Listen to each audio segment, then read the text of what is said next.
तर मी दुर्लक्ष झालं. मला पहिल्यांदा वाटलं होतं काहीतरी असेल. दुसऱ्या दिवशी संध्याकाळी मी आपला सहज उभा राहिलो होतो, तीच मुलगी जात होती. पुन्हा त्याच वेळेला कुकरची शिट्टी वाजली. म्हणलं हे मजेशीर आहे की व्हायोलिनचे केस घेऊन जाणारी तरुण मुलगी जेव्हा रस्त्यावरून जात असते तेव्हा मी इकडे उभा असतो आणि समोर प्रेशर कुकरची शिट्टी होते. आणि मग मी एक झुलता पूल एकांकिका लिहायला सुरुवात केली. त्याच्यामध्ये असं होतं की नदीनी शहराचे 2 भाग केलेले आहेत. एका बाजूला त्यातल्या त्यात मध्यमवर्गीय गरीब वस्ती आहे आणि दुसऱ्या बाजूला पुलाच्या पलीकडे ही जरा उच्च मध्यमवर्गीय वस्ती आहे. आणि ती मुलगी रोज पूल क्रॉस करून या भागामध्ये व्हायोलिन शिकायला येते आणि एका मुलाची ओळख होते. मग हा मुलगा जो आहे तो चाळीत राहणारा असतो. त्या चाळीमध्ये ती येते आणि त्यावेळेला त्याला जी त्या वयात असणारी प्रायव्हसी असते ती ते मिळत नाही. सारखे आईवडील मध्ये मध्ये येऊन तिथे या दोघांच्यामध्ये येऊन प्रश्न विचारत असतात. आणि एक दिवस हा मुलगा तिकडे जातो. मग तिच्या घरी गेल्यानंतर कुत्रं असतं, दाराची बेल डिंगडॉंग वाजते, यांच्याकडे दाराला ठकठक करावं लागतं. आणि त्यावेळेचे जे राहणीमानाचे जे प्रकार होते की कोण सुस्थितीत आहे किंवा सुस्थितीत नाही हे ओळखण्याचा मार्ग म्हणजे तुमच्याकडे बर्शनचा गॅस आहे का, तुमच्याकडे साधा कुकर आहे का प्रेशर कुकर आहे, तुमच्याकडे फ्रीज आहे का नाही, तुमच्याकडे ट्रान्झिस्टर आहे का नाही. आणि टेलिव्हिजन तर नव्हताच तेव्हा. त्याच्यामुळे अशा प्रकारामधनं स्कूटर आहे का नाही. बजाज आणि लॅमरेटा एवढ्या 2च त्यावेळेला भाग असायच्या. आणि ॲम्बॅसेडर आणि फियाट या 2च गाड्या असायच्या. आणि त्याच्यासाठी क्यू आणि गर्दी की आउट ऑफ द जवळपास 6-6, 7-7 वर्ष त्या बजाजच्या स्कूटरसाठी लाईन येऊन. मग मुलगा 5वीत गेला की वडील त्या स्कूटरला बुक करायचे आणि तो जेव्हा कॉलेजला जायचा तेव्हा ती स्कूटर त्यावेळेला येत असे. तर अशा वेळेला हे आर्थिक स्थितीचं दृश्य जे आहे ते माझ्या डोळ्यासमोर उभं राहिलं. आणि त्या मुलीच्या घरी जेव्हा तो मुलगा जातो तेव्हा साहजिकच तिथली सुस्थिती लक्षात येते. आणि वडील तिचे म्हणतात की पूर्वी पण आम्ही त्या भागात राहायचो, आमचा वाडा होता, पण राहण्यात कोण म्हणून आम्ही तो विकला बिल्डरला आणि आम्ही इकडं बंगला बांधला आणि मी इकडं आलो, असे ते वडील सांगतात. आणि मुलगा असं म्हणतो की मला ह्या तीरावरनं त्या तीरावरनं जायचं आहे, पण त्या तीरावर झुलता पूल बांधलेला आहे. मी चालायला लागलो की तो पूल हलायला लागतो आणि मी आहे तिथंच थांबतो, पण मला पूल क्रॉस करून पलीकडे जायचं आहे, पण मी जाईन का नाही मला माहीत नाही. आत्ता तरी मी मध्यभागी उभा आहे. अशा अनुषंगाने ती एक एकांकिका होती आणि ती मी लिहिली. किंवा भजन नावाची जी एकांकिका आहे की त्या काळात डिप्रेशन होतं, त्याच्यामुळे लोकांना नोकऱ्या नव्हत्या, बेकारी होती. आणि नोकऱ्या असण्यासाठी पुण्यामध्ये 2-3 कारखाने होते. एक किर्लोस्कर, एक नव्याने निघालेला टेल्को म्हणजे टाटा मोटर्स, आणि 3 परदेशी कारखाने होते, एस्केफ आणि या पद्धतीचे 3 असोसिएटेड बॉल बेरिंग आणि व्हल्कन लावल असे परदेशी कारखाने होते. तर सगळ्यांचं लक्ष होतं की माणूस लागणार तो कुठे लागणार, तर तो किर्लोस्करांच्याकडे लागेल, टेल्कोमध्ये लागेल, ह्या 3 कंपन्यांमध्ये लागेल, एक वालचंद ग्रुप ऑफ इंडस्ट्रीजचा होता तिथं लागेल. ह्याच्या पलीकडे काही त्याला से नव्हता. आणि जोपर्यंत या कंपन्यांमध्ये कोणी नोकऱ्या घ्यायला मिळत नाही तोपर्यंत बेकारी. आणि मग त्यांनी खेटे घालत बसायचे आणि बेकार मुलांचे असे ग्रुप्स हे फर्ग्युसन कॉलेज रोडला विविध हॉटेल्समध्ये बसलेले असायचे. तर त्यावर आधारलेली एक एकांकिका मी भजन नावाची लिहिली. म्हणजे त्यावेळेला सुद्धा तुमचा हा समाजामध्ये असलेले जे प्रश्न आहेत त्याचं प्रतिबिंब तुमच्या एकांकिकामध्ये पडायला लागलं. डायरेक्टली इनडायरेक्टली होत होतो. मी काही कुठला ॲक्टिव्हिस्ट नाही किंवा कुठल्या राजकीय पक्षाशी संबंधित कधी नाही, पण साहजिकच एक आपल्याकडे म्हटलं जातं की कला हा समाज जीवनाचा आरसा आहे किंवा नाटक हा समाज जीवनाचा आरसा आहे असं मानलं जातं. त्याच्यामुळे साहजिकच जे मी जगत होतो, जे मी बघत होतो पुण्यामधलं बदलतं पुणं, त्यातलं काही ना काही प्रतिबिंबित होत गेलं. आणि एक लेखक म्हणून नाटकाचा फॉर्म कसा असावा हे ठरवून नाटक लिहिलं जातं का? तसा मला प्रश्न पडला नाही. म्हणजे मला अनेक लोक विचारतात, कारण माझ्याकडचा नाटकाचा प्रवास हा नाटकाच्या मागून पुढे आलेला आहे. म्हणजे मी पहिल्यांदा काम करत होतो, मग बॅकस्टेज वर्कर होतो, मग लाईट्स केले, मग मी काय कपड्यांना इस्त्री करण्यापासून सगळे केले. त्याच्यामुळे एक माझ्या मनामध्ये निश्चित अशी भावना आहे की नाटक हे खोटं असतं, रचलेलं असतं. जे दिसतं ते आभासपूर्ण असतं आणि खोटं खोटं केलेलं असतं. त्याच्यामुळे ते तो भाग एक त्या नाटकाचा एक जो खोटेपणा आहे, तो खोटेपणा माझ्या नाटकाच्या फॉर्ममध्ये आपोआपच आला. त्याच्यामुळे मला काही विचार करावा लागत नाही की नाटक आता कसं लिहावं, कुठल्या फॉर्ममध्ये लिहावं. मला जे दिसतं ते नाटकाच्या प्रयोगरूपानंच दिसतं.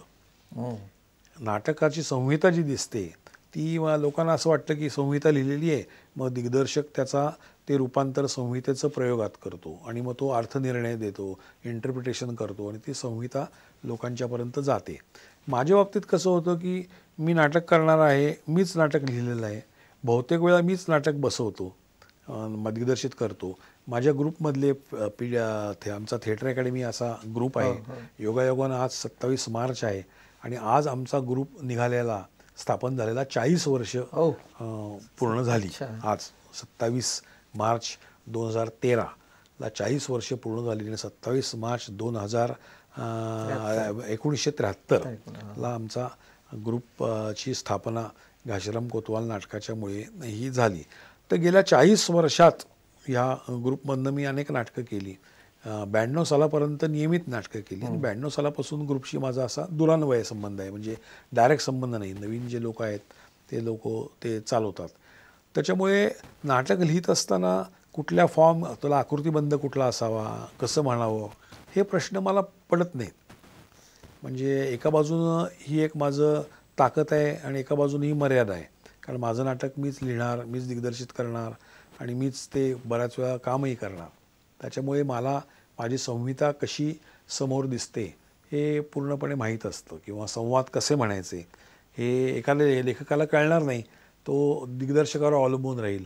पण मला ते संवाद कसे म्हणायचे हे पण माहीत असतं. त्याच्यामुळे मी माझ्या नटांना सांगू शकतो की अशा पद्धतीने संवाद म्हणा. आता ही एक प्रकारची सोय आहे, एक प्रकारची असा काय म्हणतात ते एक प्रकारचा प्लस पॉईंट आहे. त्याचबरोबर एक प्रकारचा मायनस पॉईंट पण आहे. असेच जर पद्धतीचे संवाद नाही म्हटले गेले तर कदाचित ते नाटक यशस्वी होऊ शकणार नाही. ही पण त्याच्यामध्ये एक निगेटिव्ह बाब. पण तुमची महापूर म्हणा, महानिर्वाण म्हणा, आपलं बेगम बर्वे म्हणा, ही सगळी नाटकं बघितली तर महानिर्वाण तर ब्लॅक कॉमेडीच होती, पण म्हणजे चाकोरीबद्धता सोडून जाणारी नाटकं होती. समजायला कठीण अशी वाटत होती, करायला कठीण वेगळ्या पद्धतीची होती. पण ती तुमची एक स्पेशालिटी झाली होती. म्हणजे आळेकरांचं नाटक म्हणजे हे या पठडीतलं काहीतरी येणार. तो साचा सोडून तुम्ही एक विनोदी म्हणा, लाईट कॉमेडी हे लिहायचा का प्रयत्न नाही केला? माहीत नाही मला तसं का झालं. कारण एकतर काय की जशी जडणघडण प्रत्येक लेखकाची होते, कशी होते काही सांगता येत नाही. आता तेंडुलकरांनी जवळपास 40-50 नाटकं लिहिली आणि त्याची 4 ते 5च नाटकं जवळपास यशस्वी झाली. आणि त्या 4-5 नाटकांमुळेच ते कधीच लोकप्रिय नव्हते, ते वेल नोन होते, ते अतिशय नावाजलेले लेखक होते, गाजलेले लेखक होते. पण तेंडुलकरांची नाटकं ही लोकप्रिय होती असं म्हणता येणार नाही. याच्या उलट कानेटकरांची नाटकं, प्रत्येक नाटकं जवळपास लिहिलेलं प्रत्येक नाटक जे आहे ते लोकप्रिय झालं. किंवा बाळा कोल्हटकरांचं नाटक आहे ते लोकप्रिय झालं. त्या लिखाणाची पद्धत वेगळी होती. एक आमच्या दृष्टीने आम्ही काम करत असताना एक असं वाटलं की ज्या पद्धतीचं आपण नाटक करतो त्या पद्धतीचंच नाटक आपण केलं पाहिजे. आता ही कमिटमेंट कशातनं येते ते मला माहीत नाही. ही प्रकारची आपण जे नाटक करतोय तेच नाटक आपण करायचं आणि तेच नाटक लोकांनी आवडावं अशी सदिच्छा व्यक्त करायची, पण आग्रह धरायचा नाही की माझं नाटक लोकप्रिय होईलच असा आग्रह धरून लोकप्रिय त्यासाठी लागणाऱ्या ज्या काही गोष्टी आहेत त्या नाटकात मी आणीन अशातला भाग नाही. आपण आपल्या विचाराशी किंवा आपल्या मताशी ठामपणे जावं. हा एक स्वभाव हा कसा आला मला माहीत नाही, पण तो समोर आला. कारण ज्या गोष्टींचे प्रभाव माझ्यावर होते ते होतात म्हणजे ऋत्विक एक फिल्म इन्स्टिट्यूटच्या सगळ्या फिल्म्स आम्ही आमच्या कळत्या वयात पाहिल्या.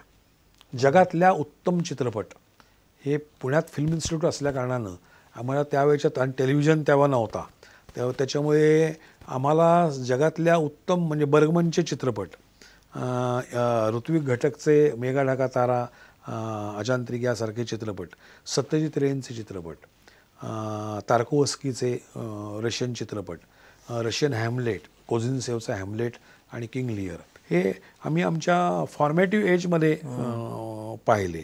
आणि तेव्हा लक्षात आलं की हे या लोकांनी जे काही केलेलं आहे ते काय पॉप्युलर नाही आहे, ते लोकप्रिय झालेलं नाही आहे. तार्कोव्स्कीचे चित्रपट काही लोकप्रिय नाही आहेत किंवा पथेर पांचाली हे जे आहेत ते अगदी म्हणजे काही एकता टायगरसारखा लोकप्रियता त्याला मिळालेलं नाही आहे. कुमार गंधर्वांचं गाणं तेव्हा होतं. मी गोव्याला आलो होतो 10वीत असताना. विवा शिरवाडकर हे अध्यक्ष होते साहित्य संमेलनाचे, आणि माझे आजोबा म्हणजे काकासाहेब गाडगीळ तेव्हा साहित्य परिषदेच्या संबंधित होते. तर त्यांनी एक स्पेशल ट्रेन पुण्याहून काढली होती. त्या गाडीत घालून आम्हाला ट्रेनने आम्ही गोव्याला पहिल्यांदा आलो होतो. गोवा नुकताच स्वतंत्र झाला होता.